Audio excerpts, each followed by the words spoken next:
Right నెల్లూరులో ఎన్నికల ప్రచారం జోరుగా సాగుతోంది. నెల్లూరు కూరగాయల మార్కెట్లో తెలుగుదేశం పార్టీ పార్లమెంట్ అభ్యర్థి వేమిరెడ్డి ప్రభాకర్ రెడ్డి, నెల్లూరు నగర అభ్యర్థి పొంగూరి నారాయణ, రూరల్ అభ్యర్థి కోటంరెడ్డి శ్రీధర్ రెడ్డి ఎన్నికల ప్రచారం నిర్వహించారు.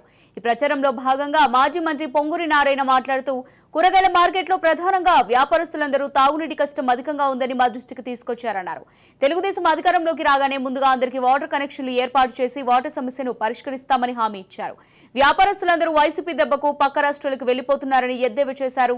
2024 ఎన్నికల్లో తెలుగుదేశం విజయ ఢంకా మోగించడం ఖాయమని ధీమా వ్యక్తం చేశారు నారాయణ.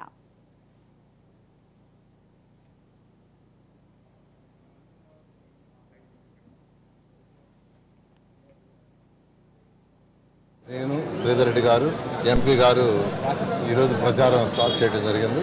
అయితే ఇక్కడ అందరూ ప్రతి షాప్లో చెప్పేది ఒకే ఒక మెయిన్ సమస్య, అది వాటర్ ప్రాబ్లం. వాటర్ సరిగా లేదు సార్, వాటర్ ఇవ్వండి.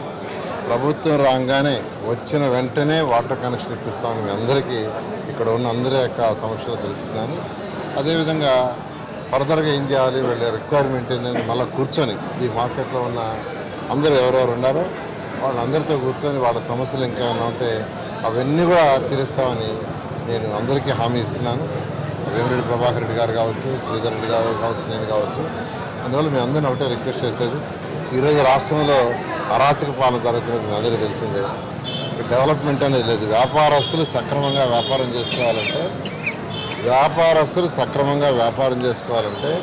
డెవలప్మెంట్ ఉండాలి. డెవలప్మెంట్ ఉంటేనే వ్యాపారస్తులు సక్రమంగా వ్యాపారం చేసుకోగలరు. ఇన్ఫ్రాస్ట్రక్చర్ ఉండాలి. అంటే రోడ్లు, డ్రైన్స్, వాటర్, డ్రింకింగ్, ఎలక్ట్రిసిటీ ఇవన్నీ ప్రొవైడ్ చేస్తూ పోతే సిటీ డెవలప్ అవుతూ పోద్ది.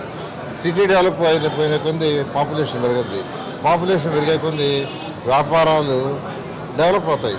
ఎక్కువ వ్యాపార సంస్థలు వస్తాయి, ఎక్కువ మంది వస్తారు, వాళ్ళు కొనుక్కోవటం కానీ వాళ్ళ నిత్యావసరాలు కావచ్చు అన్నీ. కానీ అటువంటి పరిస్థితి ఈరోజు మన రాష్ట్రంలో లేదు. ఉన్నవాళ్ళు